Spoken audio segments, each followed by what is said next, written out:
You're just going to fillet this sucker right off the bone. Hey, good evening, everybody. Welcome to Fish Out Northwest, waiting on Tommy Donlin. This is what you call a bait stop.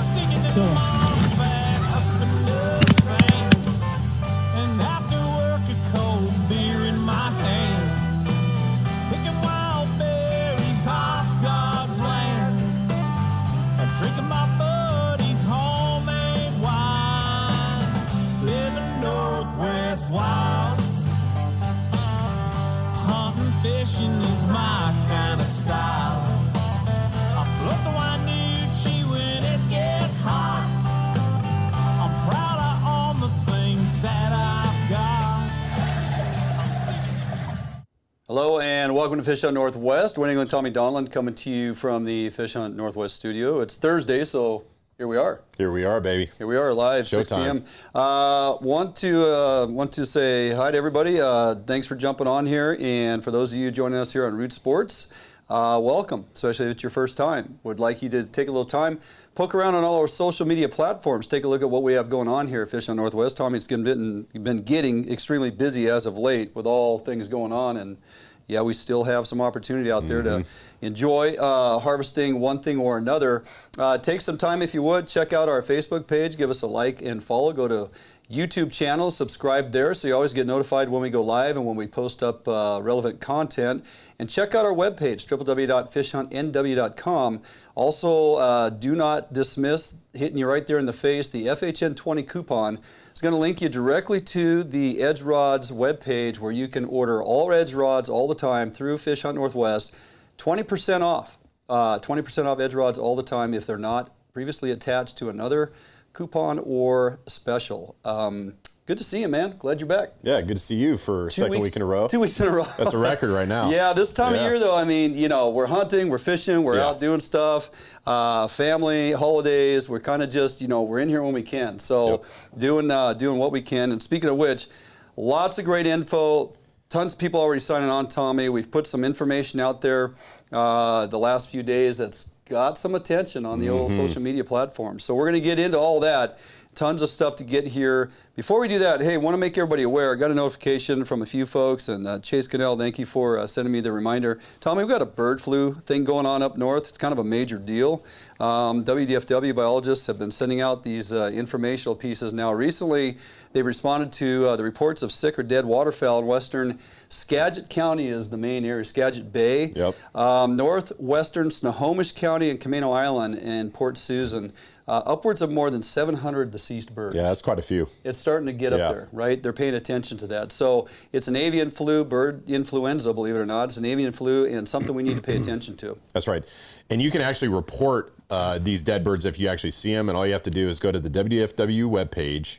Okay, click on the news tab, and then you'll find the banner with that emergency announcement, okay? Yeah. And, you know, just a friendly reminder, as much as you may want to help a sick bird, do not, okay? Correct, yeah. Do not touch the bird, do not pick it up, don't take it to the vet, don't take it to the rehab center, and please, please, do not take it home, right? All you're going to do is just spread the disease. And if you're curious, go watch the movie Outbreak. It was monkeys, not birds, but please just let them be. Similar, same thing, and it can also affect domestic flocks. So if you're raising chickens or you're raising any types of waterfowl within your pens or cages, if you see birds acting weird, flipping upside down, vomiting, believe it or not, and excessive explosive diarrhea, is one of the key things. The Pepto-Bismol won't work. Go to the Department of Agriculture. Go to Washington State Department of Agriculture. They have a banner and informational thing on there as well. There's lots of ways to report it, but up there around Skagit Bay and all those other areas that we named. And it also can transition to domestic dogs. That's right. Hunting dogs. That's right. You need to be very aware of what's going on. If you got birds out there flopping around the field that you haven't shot, don't send your dog to go fetch it. Yeah, and certainly don't eat it. No, your dog's going to get sick. That's right. We'll go into some additional safety tips later on here in the show, but with everybody signing on right away, Tommy, I wanted to get that news bulletin out there because it's pretty concerning, and there's a lot to this. All right, running down the show, got a great one lined up for you this evening, starting off with our buddy Kyle Buschelman, owner Willamette Valley Outfitters, LLC. Chinook in December, Tommy. Lingcod opportunities, of course. Let's get ready for winter run steelhead down there. Got a host of things to cover with Kyle as we get rolling. Then buddy Shelby Ross, who we will be hunting with next week, Ross Outdoor Adventures, we have our waterfowl hunt coming up. How's the hunting been and what can we expect? A bit of a weather change over there. Going to dial it in with Shelby to see what we're in for. Got a FHN Quick Tip lined up for you, how to control and land big fish in river current. This is one some folks struggle with. Got a little piece that we put together a little bit some time ago. It's going to walk you right through it for success. Later on the show, stock status and harvest management plan for coastal steelhead.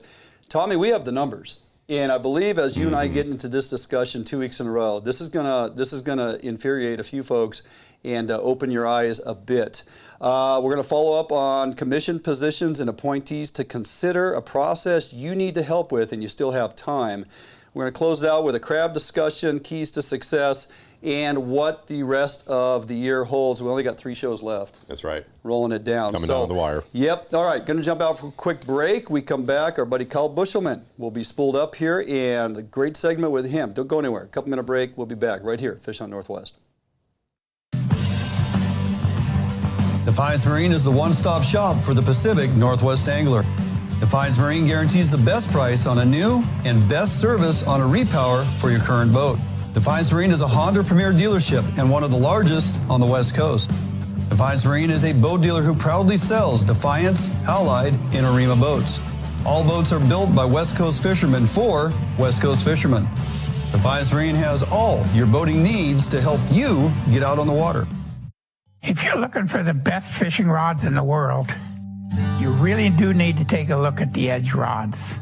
I designed and built new machinery, and I think this new machinery has enabled us to build blanks like no other company can build without this equipment. There is no other rods in the world that are as good as these rods. You owe it to yourself to take a good look at them.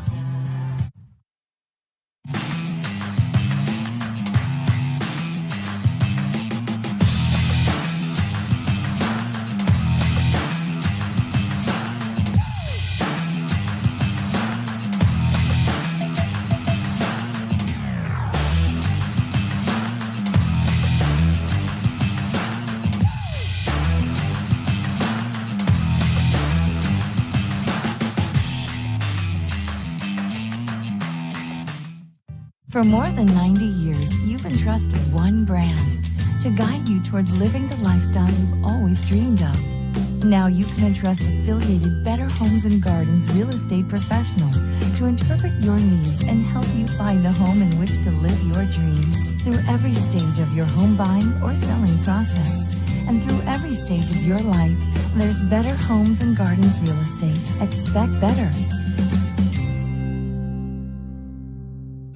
Welcome back to the show, everybody. Dwayne England, Tommy Donlin here, Fish on Northwest. Man, we're just going to have to get on through this stuff. Too much info, not enough time. Our buddy Kyle Buschelman waiting patiently to join us here. I got a number of things to talk about with him down there in Oregon.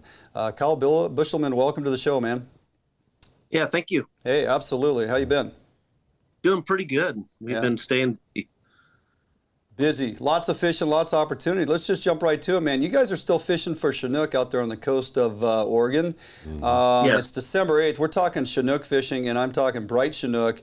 Let's talk a little bit to our viewers about what's going on down there with that fishery and where you're conducting business. Yeah, well, we have that, I call it the famed fishery on the Elk and Sixes on the south part of the Oregon coast near Port Orford. I've been fishing it for about 20 years, and it's been just one of my go-tos this time of year, and it's where a lot of guys go. It's good fishing. It'll fish till the end of the year. I generally stop after next week, depending on weather. So we have a rain event happening right now, so it's going to fish here probably Saturday, really good. It'll fish through the weekend really well. Nice. And then it'll be winter steelhead season, which there's winter steelhead down there too, so that's good. Nice. You just never know. Yeah, and you guys actually have another opportunity on the ocean there, a Lingcod opportunity, which, you think of December, the last thing I really think about, honestly, is Lingcod. You think? I think it's awesome that you got these opportunities, chrome, Chinook, and Lingcod this late in the year. And then, so talk a little bit about that Lingcod fishery. How long does that season go for? What methods are you using? What kind of depths are you fishing? Well, right now the Lingcoders, aggressives are going to be, a lot of the big females are coming into the spawning depths. Oh. They're coming shallower off Depot Bay is where I'm at. But most of the ports here that have good reefs will have good lingcod fishing. We're jigging for them, and it's really good fishing. The problem is your windows are small. We have huge king tides, and then these brief little moments of we can get out for 2 or 3 days, and that's it, if that. I've had some years where we don't get out in December, and this December we've already had 3 days. We may get another small window, and then January it'll be the same thing. So December, January, February, March, it's a great time to catch good big lingcod off the Oregon coast. Is it ever closed down there for lingcod? No, it doesn't. But one thing I do recommend is our big females. We don't keep them. We let those go. We let them swim. We kill some nice males, but those big females make a great photo, and then we return them. So that's one thing I'd advocate if you're catching the big lingers. Yeah, and what's the limit? You get 1 fish per day? Two today. Two lingcod over 22 inches. Yeah. Well, it's Oregon, Tommy. Why wouldn't you take 2 lingcod? And why wouldn't it be open year round? I mean, what a concept. Sounds phenomenal to me. Yeah, absolutely. So, well, buddy, it's just right now. It's just really good right now because the big fish they're really aggressive. Yeah, that's awesome. Awesome. Yeah. Excellent opportunity. Well, let's drill down on some discussion and tactics and techniques as we start discussing steelhead, which is on the minds of many, especially if you're up here in Washington. You guys are going to crank it up down there in the near short. We're going to come down and join you as we do every year. Looking forward to that. But let's talk a little bit about this season, when it typically gets going here, and where are we going to find you at? Well, I'll be on the Siletz River as always, and that's where we'll go. And then the Umpqua. I live right in the middle of both. So depending on water levels, it'll dictate where I go. Usually I start my season January 1st, but we have fish already in the rivers with some decent reports. Weather week. So that's pretty exciting. You know, traditionally the Umpqua is fished well in November, December because it's a bigger system. It's not a coastal stream. So we've always had steelhead right after the fall Chinook. They come in after that Lake Coho. But most of the coastal streams are seeing steelhead right now. So I think it's a good sign for a good season. So we'll see. That's great, Kyle. So talk about the run timing too. So these early fish, are these mostly hatchery fish? You know, when do you see kind of that broodstock program, those fish really kick off? What do you see right now? Well, on the Umpqua, it's mainly wild fish with some hatchery fish that go to the South Fork, which is a long ways from here. So they have to travel 80 some miles. But on like the Siletz, those will be broodstock fish. That's where our hatchery fish are coming from, is all broodstock fish. So we separate that run starting in January. These early fish are just coming early for whatever reason, but there'll be wild fish and hatchery fish. And we have that broodstock going all the way into April. So we're going to have keeper steel from now until we're done in April. Yeah.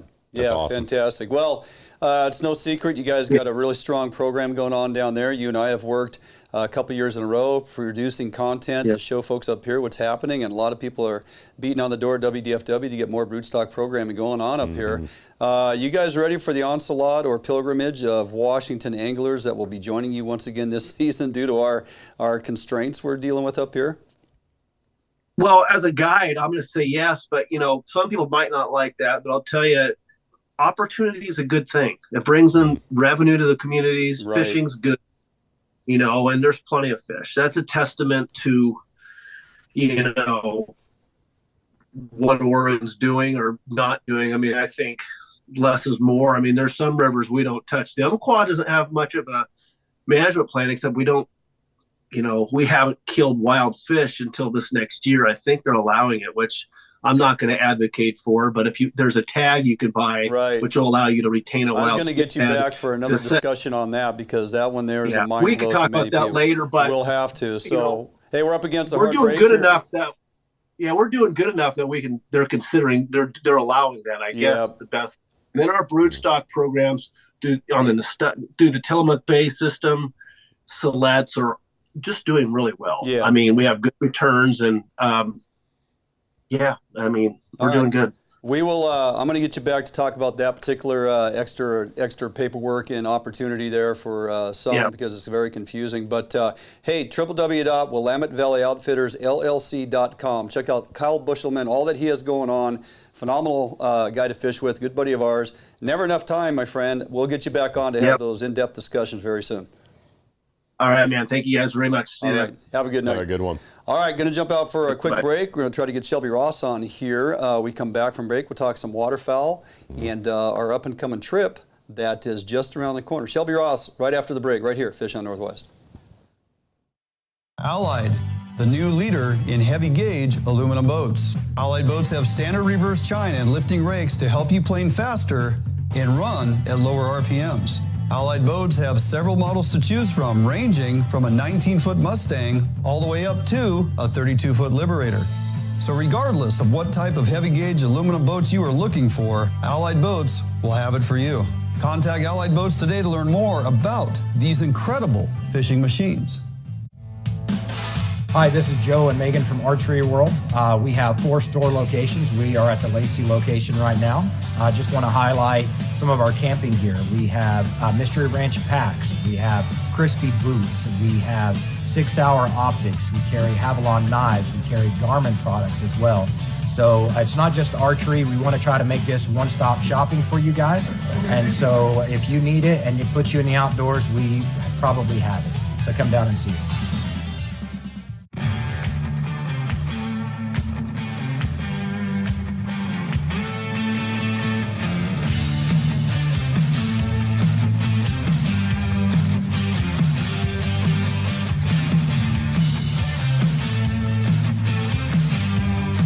Can you hear me?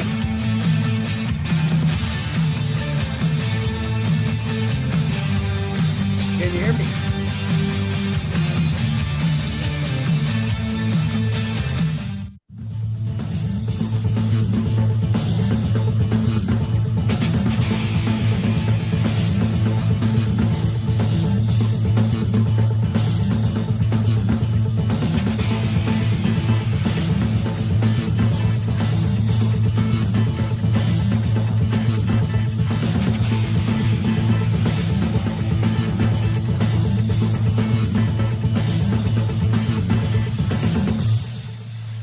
Hey, welcome back to the show, Fish on Northwest. Up next, Shelby Ross, Ross at Door Adventures, www.rossoutdooradventures.com. Shelby's no stranger to the program, Tommy.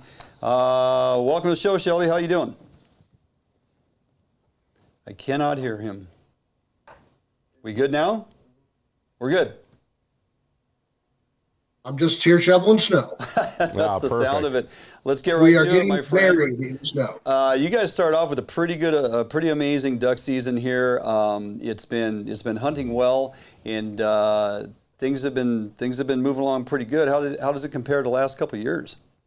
We've had the best start to a season in at least a dozen years, and we were on record on pace for a totally best one ever. And Mother Nature has slowed that considerably here since the 1st of December. Yeah, it looks like you got some North Pole conditions going on over there, Shelby. So I'm curious with this, this considerable temp drop that you're experiencing, how is that affecting the hunting? So the duck hunting on the reservoir has slowed to almost a standstill. Mm-hmm. The sand dune islands are frozen. There's a few ducks out there, most of which you wouldn't want to eat.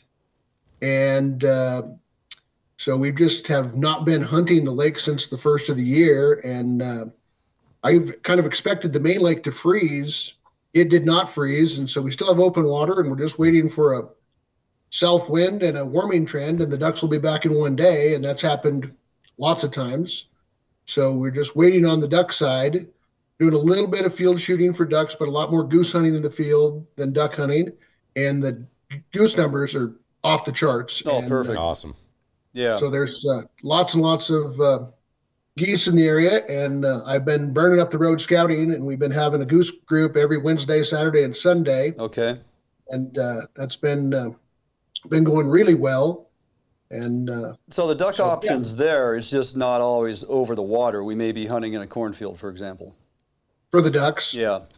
So when we get cold temperatures, the ducks will use the corn during daylight hours. Right. When it's mild temperatures, high 20s, low 30s, they don't have to feed but once a day. And so they'll go, you might have 10, 20 minutes at the end to shoot, or they didn't come until the end to shoot. And so you watch the duck tornado, but it's 2 minutes after legal shooting. Yeah. And next week, we're going to have some colder temps, like some single digits coming, and that might change that deal all the way around for the ducks. Oh, boy.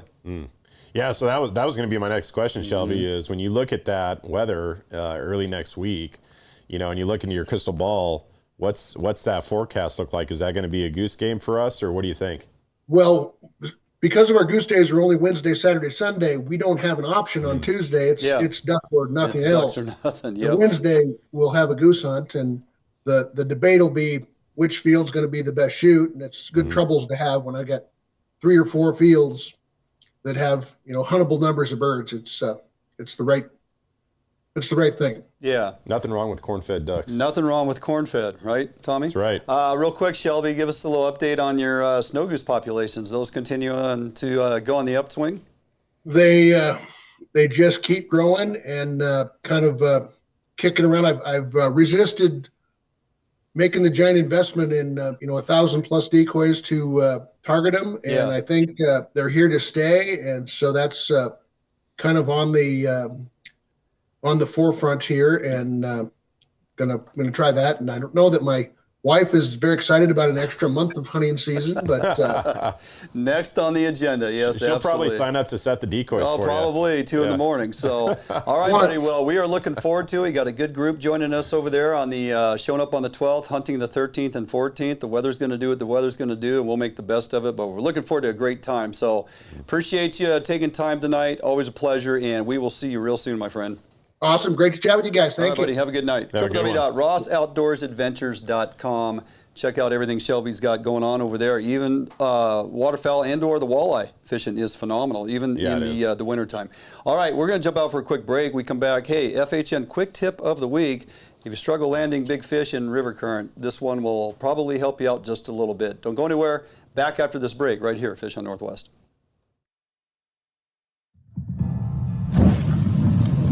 Contract Security Service provides day-to-day peace of mind as they protect people and property. Here at Phoenix, we provide service for multiple state and federal contracts with services ranging from uniform, patrol, alarm monitoring, canine detection, executive protection, as well as investigative work. Recruiting highly qualified officers is the first step in building a strong team. If you are prior military or law enforcement, go to www.phoenixprotectivecorps.com and apply today. New days. New beginnings, new friends, new loves, new dreams, new goals, new scenery, new job. No matter what the next chapter holds, Better Homes and Gardens Real Estate will be there to help you find the new that's right for your lifestyle at any stage of your life. Better Homes and Gardens Real Estate. Expect better. Sportco, an outdoor emporium, is the largest local outfitter in the Northwest since 1975, providing thousands of people affordable outdoor gear. This summer, make your next outdoor adventure more affordable by shopping at our warehouse-style pricing. We are a local Scotty dealer, offering sales, service, and repair. Located in Fife and Seattle, come visit us today. The outdoors await you. Yep, for sure. Oh yeah, big fish. Yeah, buddy. Nice fish.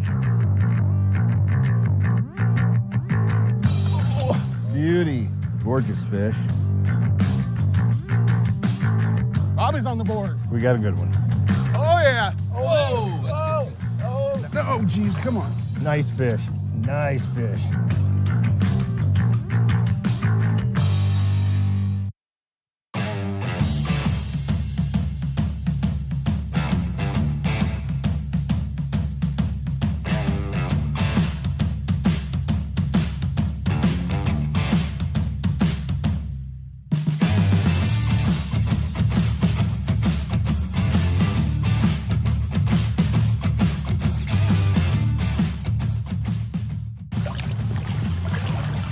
got some fresh fish moving in here.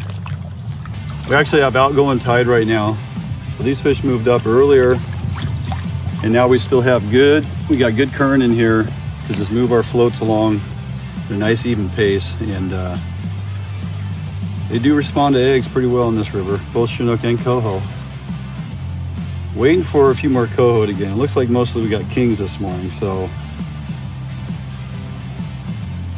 A lot of times when these fish run upriver, if you take your rod and turn it down to the side like this, you can actually turn that fish's head and get him or her to come back towards you. If you fish with your rod vertically like this, these kings, they just like to bulldog and pull, and they'll most of the time they'll just keep going on upriver. But if you take your rod and keep your tension to the side of their head, you can actually get that fish to turn. Look how much that fish comes in now, see? You keep the tension on them. That is how you can get a fish to come in. If you struggle with fish going upriver or downriver and you are constantly chasing them, you need to simply put that rod down. Sometimes rod tip right in the water, and it's that side pressure that actually turns their head, and you can control that fish a whole lot better. So if you haven't done that, it's definitely something for you to try. And especially on these Chinook where we can't keep them. You don't want to sit here and horse on them for 20 minutes. You want to get these fish in and let them go nice and healthy. So this is another nice fish, fairly bright. Check this thing out, Jordan.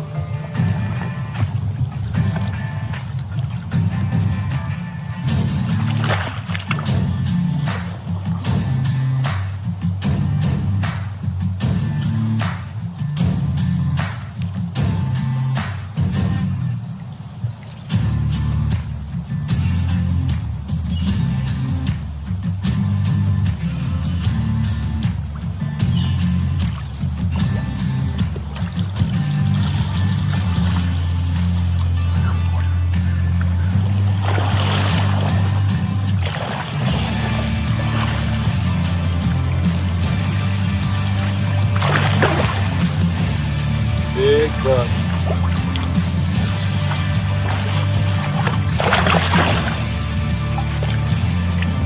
See, that's a big fish, and that did not take that long to get him in. Lots of side pressure on his head to steer him upriver. Hooked in the jaw, not bleeding, healthy fish. He's got some battle scars on him though. Look, he's already been pretty beat up, so.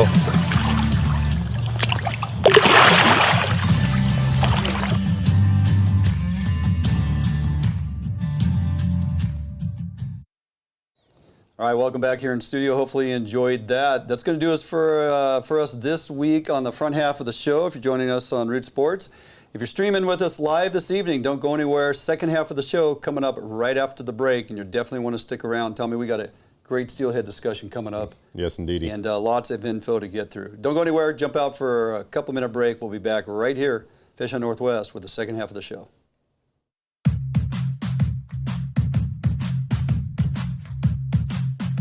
Hi, we're Joe and Megan Malico, owners of Archery World up here in Lacey.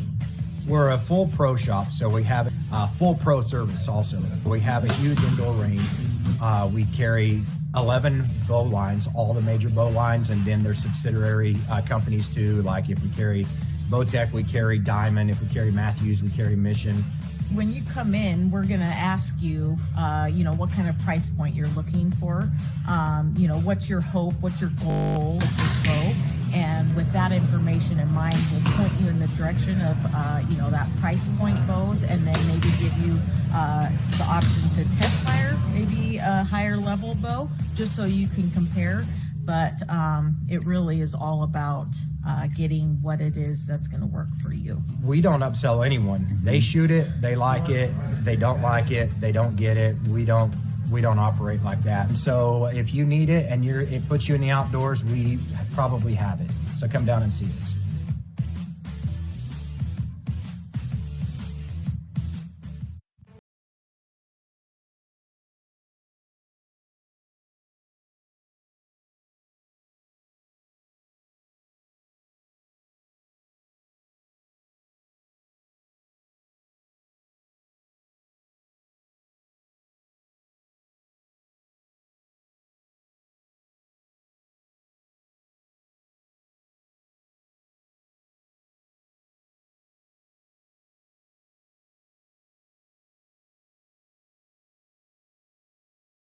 To the show here, Dwayne England, Tommy Donlan, Fish on Northwest, and thanks for joining us, Tommy. We have an extended steelhead discussion to continue with. Yes. Right. The rest of the story, as Paul Harvey used to say. It is, and this is a lot of facts and data, so people are really going to dig this. Facts and data and stuff we're not making up. This is available via WDFW and the CoManagers. This is some of their reporting and statistical data that they make available to public if asked for. This information has been shared now this last week or so, shedding some light on where things are at, where things have been, and trying to justify the means of how we arrive at a season that we've been handed. Right, given the numbers that we're evaluating. Yes, Yep. yes. So, look, you and I stand firm on the fact by taking data like this and having an adult discussion, just asking the question as in to justify the means of how we arrived here, it's not bashing on anybody. No. This is called accountability and transparency. Yep. That's right. Which is something that we have been advocating for to WDFW, and their PR folks have come back publicly and stated,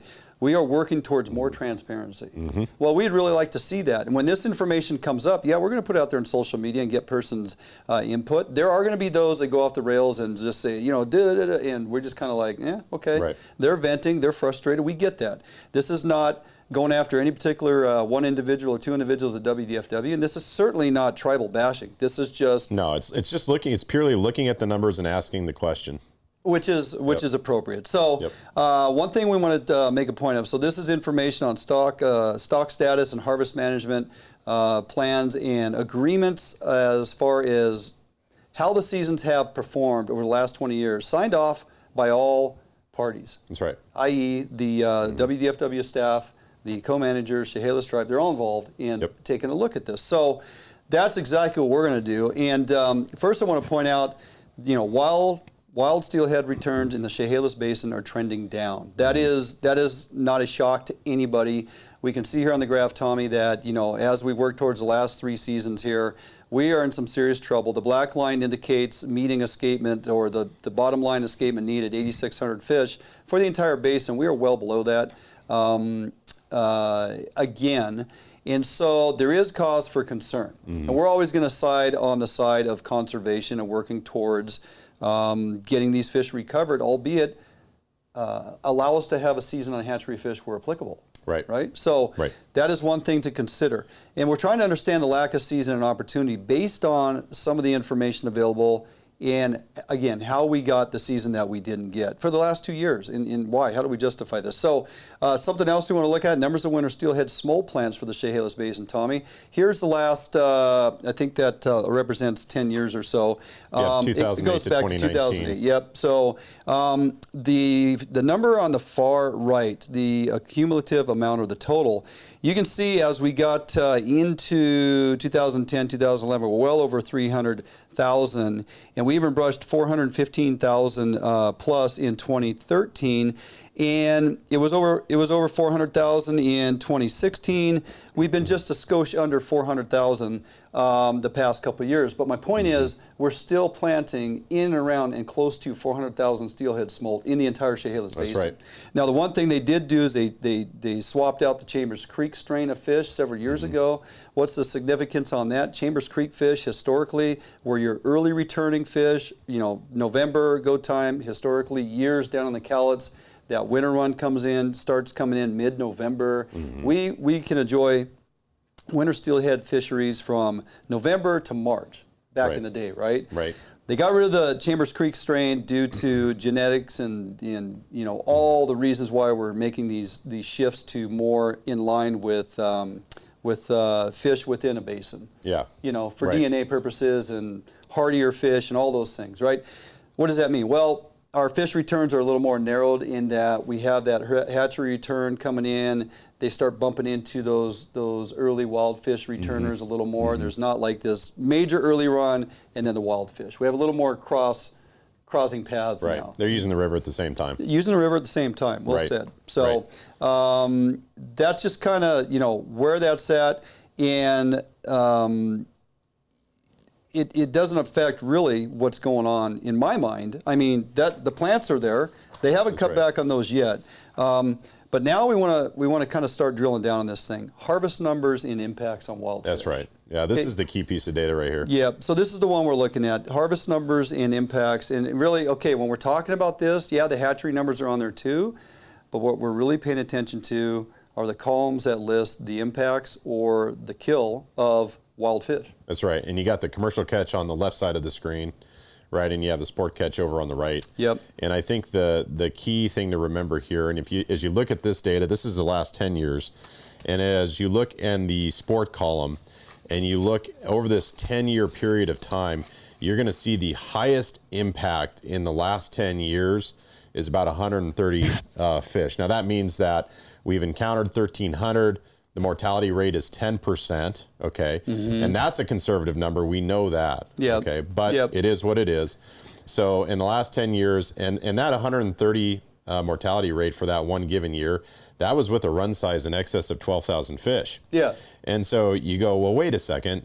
If you remember the show last week, we said that the impact number, which all of these seasons are based off of, right? And all of these rules, no fishing from a boat, selective gear, right? All of these really harsh rules, that was based on an impact in the Chehalis Basin of 198 fish. Yeah. On a run size of 6,800.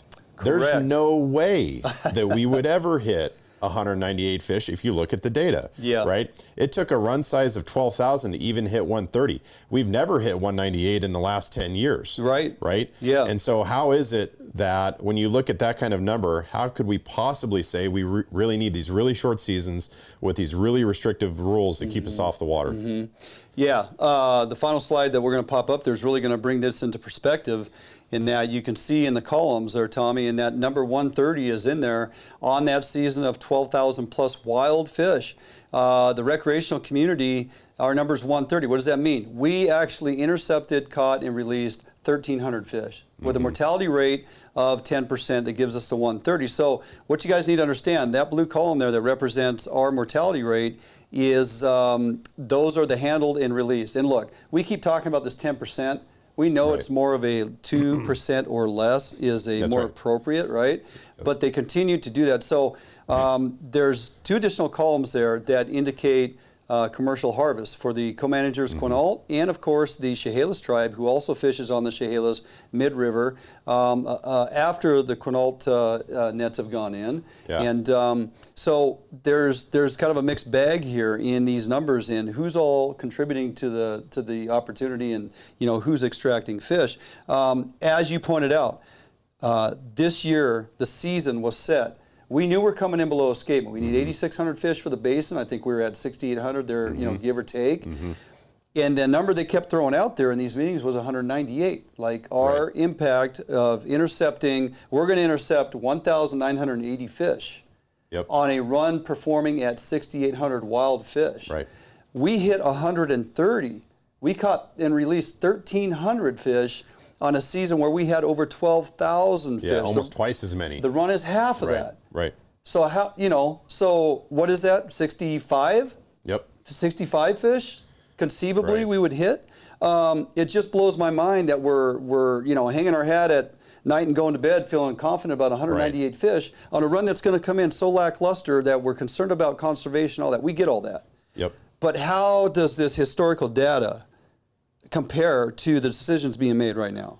Well, and people might wonder, you know, going back to that mortality rate, because that's a huge, that number is critical in how these decisions are made. And you heard Dwayne mention 2%, right? Okay, 2%, we didn't get into it with Kyle Buschelman, you know, in the first half of the show, but we did when we had him on previously. And that is the mortality rate of their broodstock program when they take those fish out of the water, they put them in the tank in their boat. They drive back down the river to the box where they have to now open the metal lid and dump them back into a metal container. They have 2% mortality. So you're telling me that we catch this beautiful steelhead, right? Take the hook out of its mouth and put it right back in the water, and now all of a sudden the mortality rate is 10%. That's a factor of 5 difference. That's a huge difference, right? Well, it goes on further than that. They take them out of that container. They put them in the truck. They take them and then to the hatchery. Then they wait for them in the tank till they get to that point of where they're ready to spawn. They live spawn them. They put them back in the truck. they take them back and release them at the river. Right. This whole thing's asinine. Now, and so here's the other thing, right? Speaking of asinine. Now, to get back to that 198 number, right, which was our determined impact, in order to look back in history and actually find when we achieved an impact greater than 198, you have to go all the way back to the 2003-2004 season, which was 19 years ago. 19 years ago. And our impact was 274 fish, meaning we encountered 2,740 fish to reach that level of impact. And that was on a run size of 19,051 wild fish, 14% of that run. 14% of the run. So we encountered 2,740 on a run size that performed. I mean, I wish we still had these numbers, right? I mean, who doesn't want almost 20,000 wild fish coming back to the entire basin? We'd all be fishing. Nobody would be complaining. But the fact is, it takes extremely high numbers for us to even come close to that 198 that they continue to come after us with this year. There's another component of this that is driven home that is never discussed in these town halls, information that's never put out there as far as, it's recreational and it's co-managers, and we need to find a way to construct these fisheries so we all get our opportunity, because that's what everybody wants, right? We just have different methods of going after our fish, fortunately, unfortunately. So there is another component to that, another column. There's the Chehalis tribe. Tommy, they are also putting in a gillnet fishery, conducting gillnet fisheries year in and year out. Right. They're fishing on reservation because the Chehalis runs right there. They run the Black River Hatchery, which they built. They release Chinook, coho, I believe chum, and not sure if they're doing steelhead or not. But the fact is, they contribute to the resource. They also take away from the resource. And the relationship between them and the WDFW hasn't always been above table. I mean, it's like there's a little bit of confliction there. So there is. We cannot get solid numbers from them consistently. Yeah. What does that do for your co-manager group? They're like, well, your numbers are flawed because you have a third-party contributor to your data. Right. That isn't sound, and we're not accepting your data. Well, and the other thing that's really interesting about the Chehalis tribe is that they're not a recognized treaty tribe. Correct. Which is very interesting. Correct. But they're kind of included in that Bolt decision in terms of the fishing rights and their take. But their take comes out of our side. Our recreational share. Yeah, the recreational component. So when we want to talk about who is truly having the impact on the wild fish, and we as recreational anglers in the recreational community continue to get put on the sideline for the bad behavior of others, I mean, they have a right to go fishing. But we also have a right to be stewards of the resource, and we also have a right to all meet at the table and talk about our method, our impact, and what that is truly going to do to this season, right? They're worried about 198 fish on us on a diminished run. We need to be having conversations with those other users, right, and try to come up with ways to either minimize their impact, or much like us, we talked about last week, we're held down by quota, we're held down by impacts, we're held down in the saltwater by encounters, sublegal encounters, wild fish encounter releases. Those numbers count in our record book. That's right. And we have to put that information out there, and WDFW tabulates that. And we used last week's announcement of December 1st of the blackmouth closure in Area 11, not based on the 94 fish that we caught fishing 4 days a week for a month, but because of the sublegal impact or encounters. Right. Right? So that closed our fishery. That's right. Yeah, I mean, the thing to also remember, too, is these are gillnet fisheries, right? So when you look at kind of the wild impact from, say the Quinault and the Chehalis tribes, those are dead fish, okay? Those are fish. There's no ifs, ands, or buts. They went into the gillnet, they died. The 1 year that we had an impact of 130, right? Again, assuming 10% of the fish that we encountered died, that's how you get to the mortality. We didn't kill those fish. Right. We released those fish, but we assume 10% died. It's an assumption. I agree. Okay, that 1 year that we had an impact of 130, okay? That year, the Chehalis tribe killed with gill nets 272 fish, and the Quinault tribe killed 1,256. Yeah, and those are dead fish. Okay. Yep. Now look, I will say that the co-managers have a right to fish. It's Absolutely. their treaty rights. Absolutely. And there are times of the year you feel like Co-Management and WDFW is working and sorting through some things, right? North of Falcon can be difficult at times. Steelhead is a completely different animal because it's not tied into any type of North of Falcon process. It's WDFW sitting down with specific co-managers in certain regions to craft or draft these steelhead seasons indoor opportunity. But we have to look at it with a straight face and go, you know, how is it that the recreational folks, year in and year out, continue to get pushed over here on the sideline? Now, I'm not saying the Quinaults and the Chehalis are fishing this year. Maybe they are, maybe they aren't. I haven't got any sound, anybody to step up and say they absolutely are not fishing. I would like to think they aren't, much like last year, although the Chehalis did go in for a few days last year, you know, and took a few fish. So it's finding common ground. And, you know, I am not happy with the fact that they can conduct their method of fishing, which has a high mortality and non-discriminate catch, when we have the ability to selectively catch and release. And we were asking to have opportunity on those upper tributaries, well far and away from this Chehalis Basin, where we're trying to protect the upper watershed and those wild fish up here in this upper Chehalis. And the numbers in the Satsup and the Wainuchi, for example, would give you an opportunity for crying out loud. The Satsup, we can encounter 590 fish. Right? Yeah. We can encounter 590 fish. We could encounter 390 on the Wainuchi. Okay? Our encounter rates on some of these years on the entire region, we would be hard pressed to find that 59 or 58 and that 38, 39 number in those specific tributaries. Think about it. Yeah.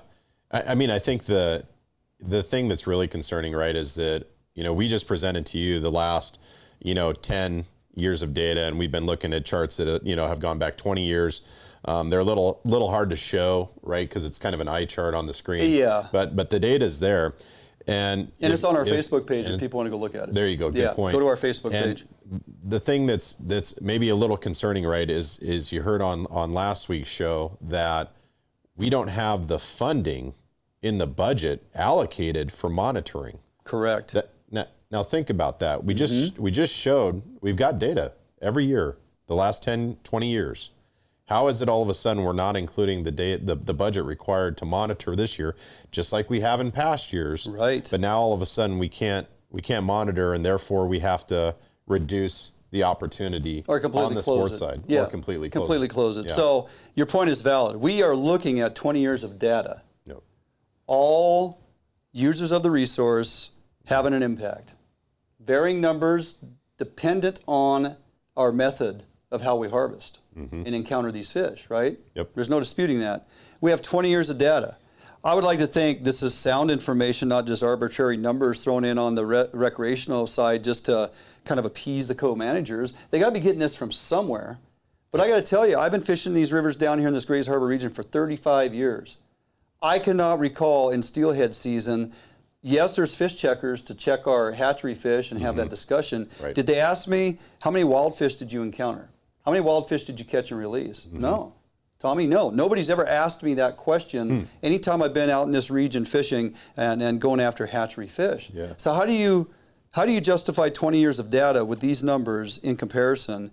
And yet now, last year we didn't get to fish, and this year, you know, Kelly Suswan answered in the meeting, was very on point to stress they don't have the monies, they can't collect the data, the co-managers will not agree to the fishery because we cannot collect the data. And they're going to go to legislators, as we guys expressed last week, they're going to go to legislation here in January, February. They're going to ask, the ask is $5.9 million for boots on the ground and potentially sonar, if that'll ever come to fruition. But the point is, look, we're looking at 20 years of data. How do we all of a sudden not have data? That's right. And, you know, and Gabe Miller commented, he chimed in, and he sums it up really, really well. He said that graphic illustrates perfectly how marked selective fisheries can harvest large numbers of hatchery fish while having minimal impacts on wild stocks of concerns. Yes. That's the bottom line. Look, I posted this graph on our social media and Facebook page today, and a lot of discussions started happening. And David Trout, who's become a friend of ours, and you know, I have much respect for David Trout as Natural Resources Director over there in the Nisqually Tribe, and they do a lot of things right. I tip my cap to him and what he stands for and the discussions we have. He made a point to say it also you have to look at overall harvest and overall share. And I said, you're right. There are years, several years, where recreational opportunity bodes well. We have much higher success and or take of hatchery stocks of fish than the co-managers. Their gill net methods result in a certain amount of fish, and we're in the thousands for whatever reason, right? Hatchery fish. So our numbers are way up there. We shouldn't be penalized for that. Right. But that brings up a whole other point, though. You want the hatchery fish out of the system. Absolutely. The hatchery fish are there for really, I mean, one or maybe two reasons, but they're there to be caught. Absolutely. Okay? You want them out of the river system. And sport fishing is the most effective way to selectively take those fish out of the system. 100% agreement. Yep. You know, there should be no penalty on years that we have a higher success rate in removing hatchery fish from the resource. There's no downside to that. That's why we're putting them in there. Yep. Right? Well, and the scary thing is right, you take us off the river, right? You take the sport portion off the river. Now you're giving fodder for the environmental groups, just like they've done in other places. All the wild fish groups, oh my God, there's no room for the wild fish on the spawning beds. You've got too many hatchery fish in the system. Yep. You need to shut down your hatchery. Yep. Right? Yep. And the data that you showed earlier, we've shown a consistent release of hatchery fish in these river systems, you know, for the last 10 years. We need to be fishing. We need to be fishing, and there is not one documented case as of late. I mean, we started removing hatchery fish from rivers well over 20 years ago. There is not a single, they cannot stand there with a straight face and tell us these fish are coming back in amazing numbers because they're not competing with hatchery fish in the system. Contrary to popular belief, with all the impacts of predation, and we've discussed this previously too, and I think most folks can wrap their head around this. If you have 500 hatchery fish and 500 wild fish swimming up a river, and the avian, the bird predation, and the pinnipeds are having their way with them, the outmigrant smolt, you know, for the birds and the returning fish for the seals, they're kind of they're just grabbing whatever they can. They're not looking for adipose fins. They're eating what they can. Right. Now you remove the hatchery component out of all these systems, and all we have out there is wild fish. And we're doing nothing about the predation issues except having meetings, discussing, creating data, 11-year studies. Because why, Tommy? Studies get money to continue to fund so people can continue to do their studies. Right. That being said, if all there is swimming is wild fish, your numbers are going to continue to go down because there's nothing else to substantiate the run or give these predators opportunity to go after, right? So that is a bold-faced lie. They're trying to sell this thing. It makes no sense.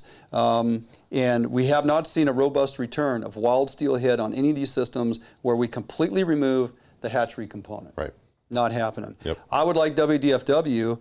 I'm gonna make phone calls, Tommy. I'm gonna try to get somebody on the phone to have a discussion as to how we arrived at the season we are dealt with this year, and in comparative to the data that we're kind of working our way through here. A lot of folks chiming in with great points of information. There's a fine line here, and it's been crossed, and I don't believe it's justified.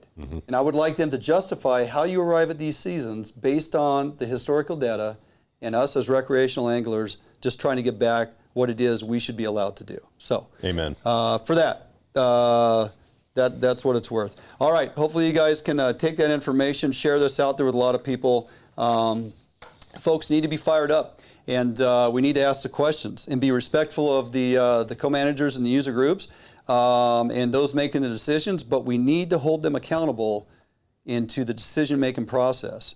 And there is a meeting tomorrow. There's a commission meeting online you can tune into. Going to be interesting. I may take a moment to speak during that meeting as well, tell the commission a few things Beautiful. that they need to hear from me and several others who are involved in this process. All right, that'll terminate that discussion. Tommy, we come back. from this break, we are going to revisit briefly some information that's been kind of pushed around there about the up-and-coming commission appointment positions, some direction to give to you folks, and some help that is needed. A take action item, Thomas. Right. A take action item that we would like to see you folks grab a hold of and make a difference. Don't go anywhere. Jump out for a couple-minute break. We'll be back right here, Fish on Northwest.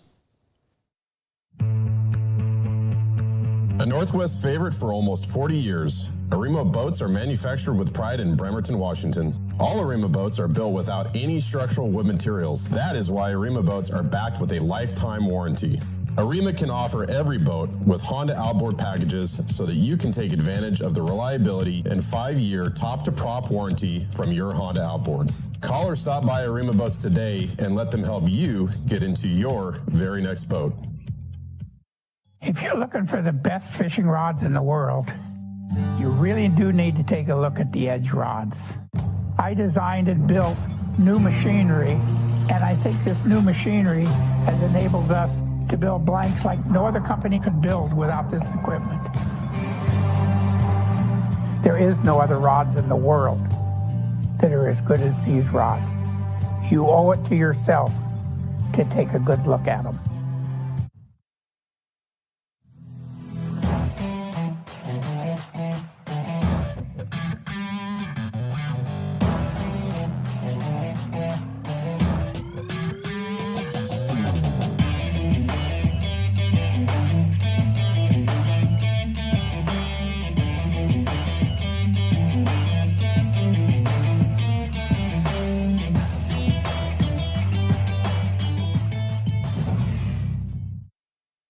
All right, welcome back here in studio, Fish on Northwest. Good dialogue last segment excellent. there, my friend. Yeah, I love it, man. It's you guys are fired up, and we appreciate that because these are the conversations we need to be having and move forward with. So, speaking of conversations, Tommy, time is running out on our commission appointees and opportunity to get some folks in those couple seats that are coming available. Now, let's face it, we talked about last week, and Barbara Baker is currently the chair. She's going to be reappointed. So we're really vying for two seats spots here, yeah.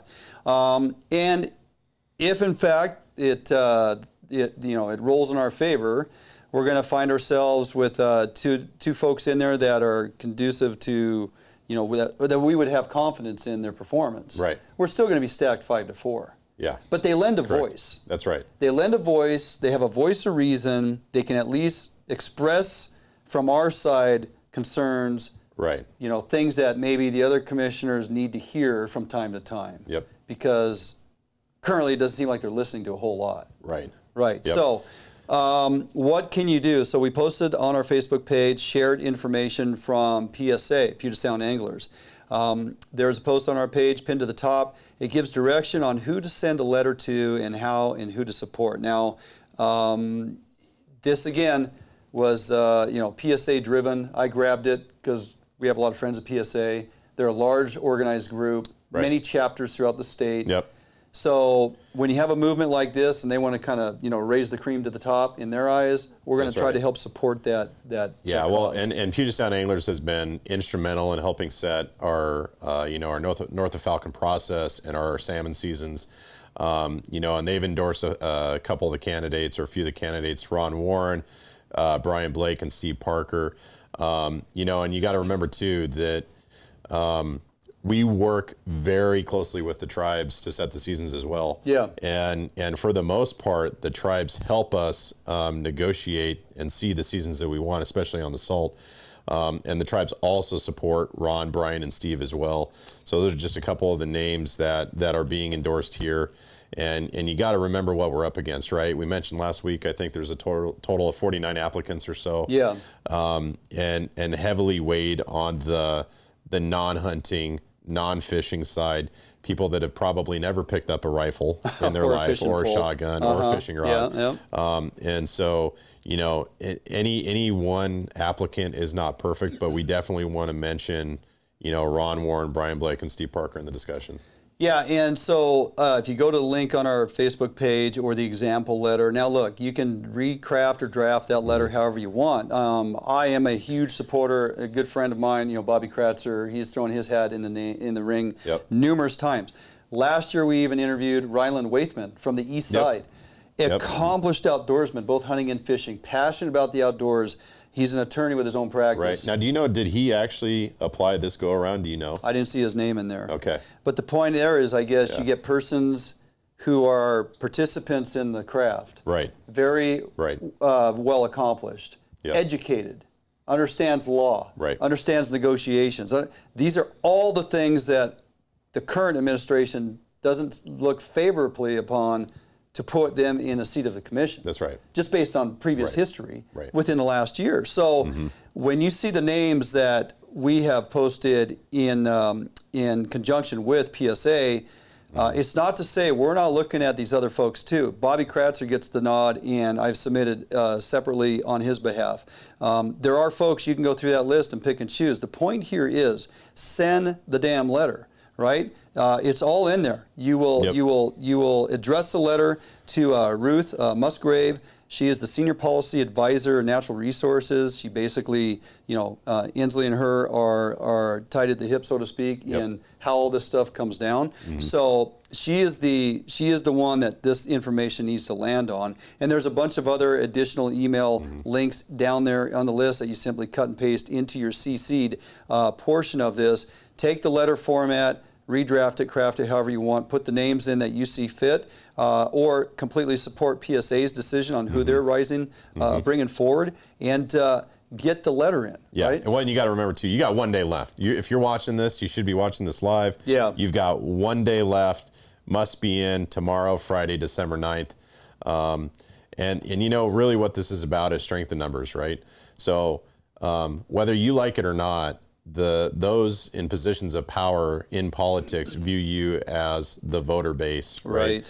And so if they see, a myriad of emails coming in, in support of fishing and hunting and being a sportsman or woman, they are going to take note of that position, right? Because they do not want to lose that part of their voter base, regardless of what the intent is there. So kind of keep that in mind. Good point. So we're asking you to get active. Make it a point this evening, tomorrow morning, get on our Facebook page, cut and paste, utilize that information, craft the letter, send the email. It takes you 5 minutes. You have until tomorrow, December 9th. They didn't give a stop time on that, Tommy. I would assume midnight. But don't take chances. Get it done tomorrow morning. Get it done by tomorrow afternoon, and get a wave or influx into those inboxes to make them at least understand there is a lot of people very concerned about the direction this is going. And just friendly reminder, the directions on how to do all of this, it's on our Facebook page. It's pinned at the top. All right, enough of that. Enough of this political stuff, my friend. Let's talk a little winter crabbing. Yeah, let's do it. Let's talk a little winter crabbing. You've been out a few times, and man, I got to tell you, impressive. Thomas is one heck of a crabber. That kid's pulling pots like crazy at 2 years old. This is fantastic. Yep, I think he's got 15 crab on his catch record card. Look at that, he just absolutely loves being out there on the water. There you go. Never too young to start. Yep. Absolutely. He's just excited about it. And I've had him out in some pretty crappy water. Yeah. I know I'm a great dad, right? It's conditioning. It's conditioning, it's right? Conditioning. My kid's got to be tough. Yeah, absolutely. And I'm really happy that he hasn't gotten seasick. Yeah. So that's fantastic. That's promising. But you mostly focused on Area 11, in and around Area 11. Yeah, we did. Most of your crabbing, right? Yep. Yep. But here I've got some good spots in Area 10 too. And know a couple folks up there that are getting them. And so what I did is I kind of wrote down, 7 keys to success, right? What I think are, things that you really need to pay attention to that you want to do. The first thing is that you don't have to buy a fancy pot, right? I mean, I use the tried and true traditional Danielson pot. Now, the reason that I use them is because I like the space between the door and the center of the pot. So in my pot assembly, where you put the bait box is extremely critical. It has to be smack dab in the very center. And the reason for that is you do not want one crab coming in the gate and then holding up more crab from coming in. Right. Okay. And so I use zip ties and I use bungees and I get all those bait boxes perfectly centered. All my pots are weighted. Yep. The crab can't hit a moving target. If you've got a really light pot like the Danielsons are, it's not sticking to the bottom.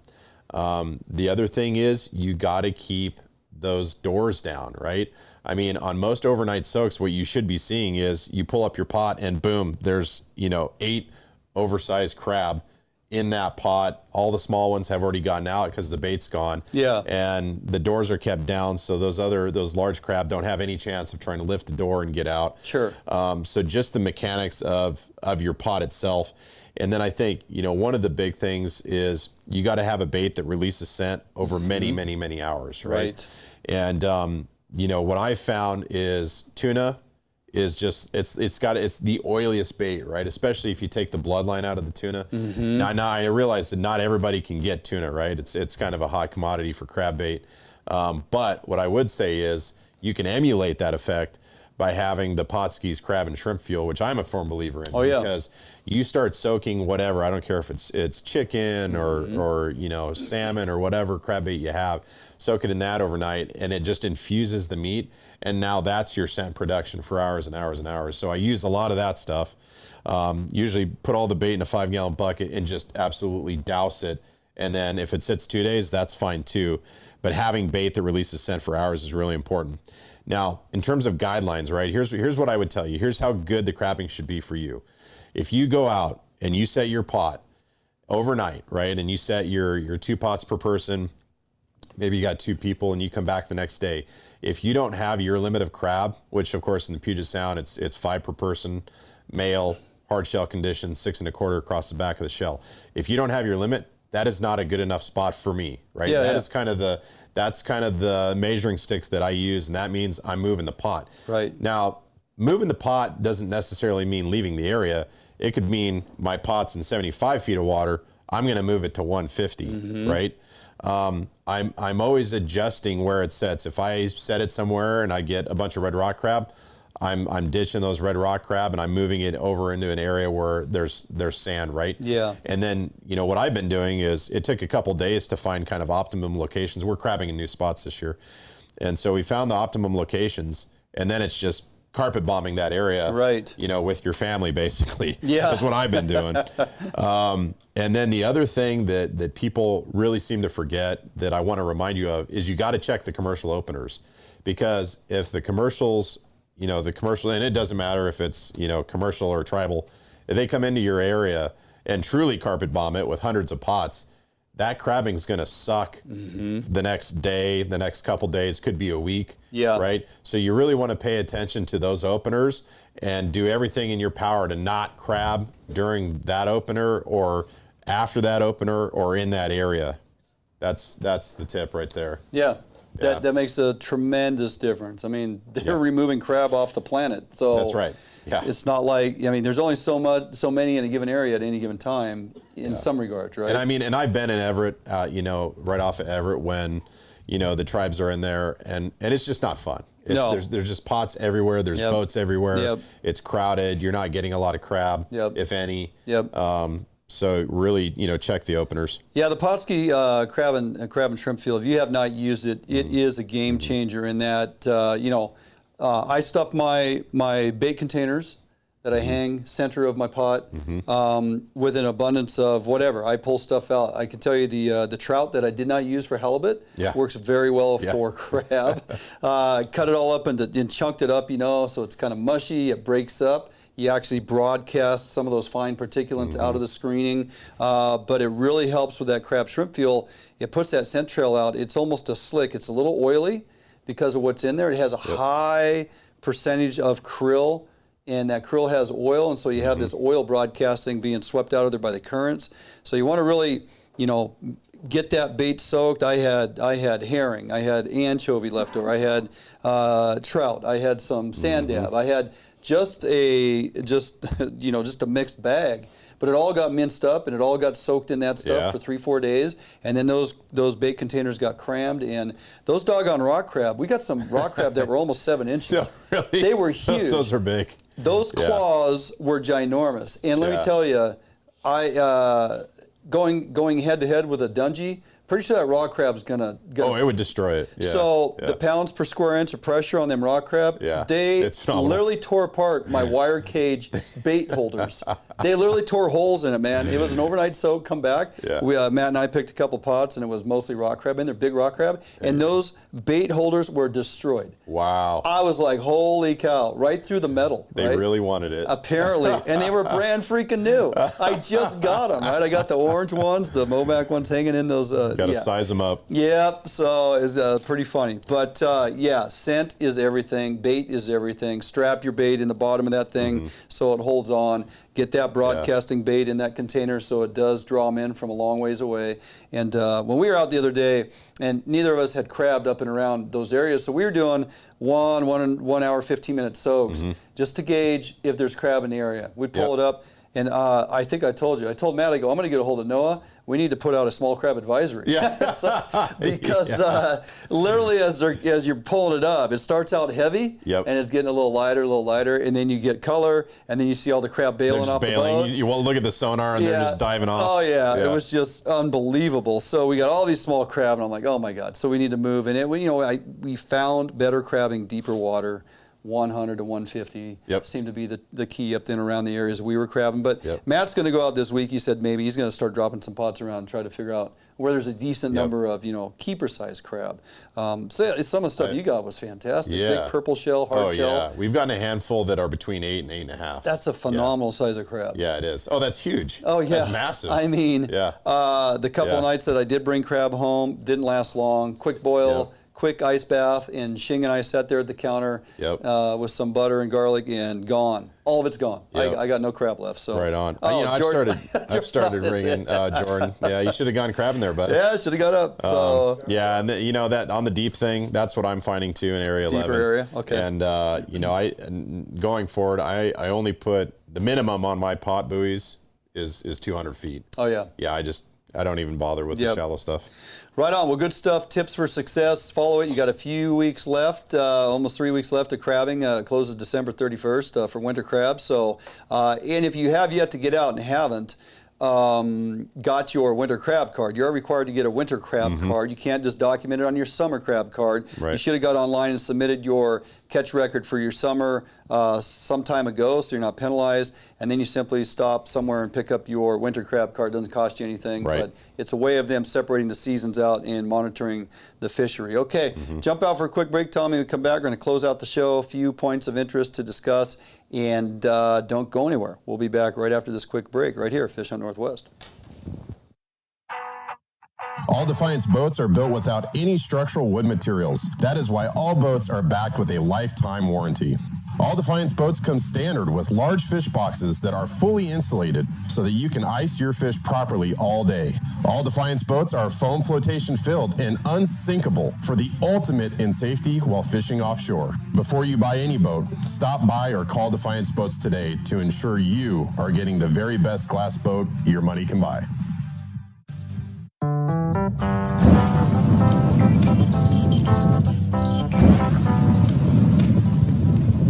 Cutbacks in funding and fewer law enforcement resources are affecting our businesses and communities. If your business is feeling the effects, Phoenix Protective may be the solution you are looking for. They offer security solutions customized to meet your needs. From remote video monitoring in their 24-hour control center to a proactive, experienced security professional on site, Phoenix Protective has over 20 years experience in ensuring the safety of their customers. Team members are highly trained and proactive, giving them the ability to adjust to the changing needs of their customers. Customers choose to work with Phoenix Protective because they provide the next level in security support to industries such as schools, hospitals, transit, and utilities. For a security assessment to see how Phoenix Protective can help you and your business, visit their website at www.phoenixprotectivecorps.com and select Contact. All right, welcome back here in studio as we wind down the show. Tommy, 3 more shows left for the year. Oh. 3 more shows left. So we're going to be in and out, bouncing around. We got holidays to get to and through and some stuff going on. So, but we will be bringing you shows as best we can as the year winds down. And if you miss it here on the live stream on Thursday evening, you have the opportunity, typically on Sundays now, We've shifted from Saturday, Sunday to a Sunday, Monday. Most of that's due to sports scheduling right now. But on Root Sports, you can get it either via Comcast or out there on DirecTV. There's folks watching it somewhere, Midwest and stuff on Direct. I know. It's fantastic. They're watching it out in North Carolina. Yeah, there you go. Yeah, see that? So you can find us on Root Sports, 9 a.m. on Sundays, typically, and 9:30 a.m. on Monday. You're going to get at least the first half of the show, and we're going to bounce some of our second half of the show content to the Root Sports side of things, so other folks in 5 other states can, take a look at what it is we're up against here in Washington, for good reason, right? Make them feel good about their state. Yep. Reminder, we got that waterfowl hunt coming up with Shelby here. I believe there's 1 or 2 spots available. Don't quote me on that, but you won't know unless you call him. Go ahead and give him a call. 509-750-7763. There's still time to get in on that. It's going to be great. The goose hunt will be phenomenal. The duck hunt, it may be a bit of a challenge. We may be hunting the corn and laydowns, but nonetheless, it's still going to be a great time. And you get to eat those duck kebabs, which you still have to. Oh yeah, I know. I never have. Get your teeth into. Yeah, those are. Well, last time we did the goose game. Correct. And we were done in a half hour. It seemed like it was like it took longer to set everything up and break everything down. I mean, we didn't even have time to retrieve the geese that we shot. No. We had the next, flock coming in. Shelby's yelling, get down. I'm trying to set cameras. Yeah, that's right. You almost got pegged by one. So I'm out there setting a camera. He says, get down, right, in his best Arnold voice. And so I hit the dirt, and I just duck and cover, and I'm all camoed. So they come flying in, and they weren't shooting over me. But they're shooting the birds, and then, of course, a bird got hit, and then it veered off. It tried to fly, and when it dropped, it landed about 4 feet behind my feet, man. And those things hit the ground. It's a thud. Yeah, it's a big bird. It's a thud. You get a 35-pound honker coming down, man. That is a thud. That lands square in the small of my back. Yeah. Oh. Yeah, that would have been exciting. Knocked the wind out of you. So, also we're looking forward to that hunt. The following week, Matt Messing and I, because you're not available, are going to run out. We're going to jump in with Bobby Kratzer. Yeah, going to spend a day fishing with Bobby. It's going to grab some great content on the coast out there. Going to have multiple discussions on a lot of things going on with these coastal fisheries to get a little more insight from his perspective. You guys know him. He's been on the show multiple times. All the groups that he's affiliated with, president of this, vice president of that. I mean, he's immersed in this stuff. And also going to talk to him about the Washington State Guide Association group and what that means to be part of that, right? So great content for us to bring back to you guys out there in the fields and on the water. Tommy, before we get out of here, we do have some additional safety tips with this avian bird flu that WDFW wants us to be aware of. So some things to consider. What's on the top of your list right there, mister? Well, I picked one in the middle of the list because I like to have a nice tequila when I'm processing my game, cleaning my fish, right? Yeah. And so the thing you got to remember here is you do not want to eat or drink while you're processing birds, right? Because you touching the bird, touching your cup, drink. Glass touches your mouth, stirring your ice. Pretty soon you got the bird flu. Yeah. So you got the bird flu. Yeah. Wear disposable gloves when cleaning harvested birds. Or cleaning bird feeders. That would be for your domesticated birds. Do not dispose of processed carcasses in the field where they could be eaten by raptors. Right.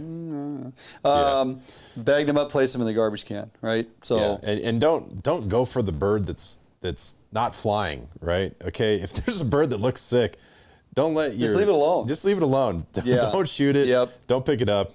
It's sick. Yep. Wash your tools and work surfaces. Clean your knives and things. If you're, carving those breasts out of those birds, make sure you wash everything down. Bleach is a great alternative for that. It's going to kill all bacteria, all little bug germs and things like that. Yep. So clean your prep surfaces. Clean your tools. Make sure you wash your hands. Don't be touching your face.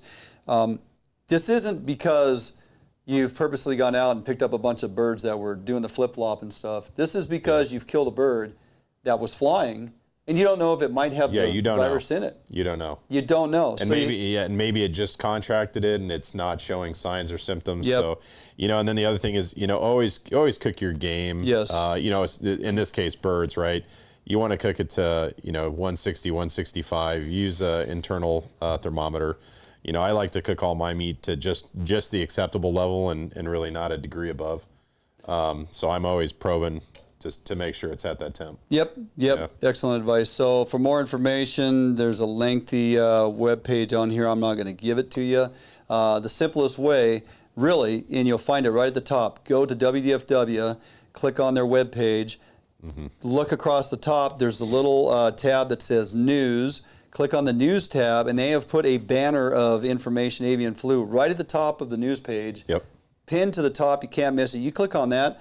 All this information that we've been describing here this evening, opening the show and closing, it's all there if you have any questions. So you're gonna keep it safe. You're gonna get out and enjoy your hunt, not worry about it. Follow the directions that have been put out there, and you should be safe. So, all right, with that, that's about a wrap, man. It's gonna do it. It's gonna do it for this week. We'll be back next week. Should be right here, 6 p.m. We'll see. We may have to do an audible, but we'll see. We'll have something for you. Enjoy the weekend. Get out where you can. Get out and try to grab some of those last remaining coho on the opportunities we have. Get out and start steelhead fishing. And if you're on the other side of the state, enjoy that snow. Yeah, that's all absolutely. I got. All right, gonna do it for us. We're out of here. Have a great evening, everybody. We'll see you next week.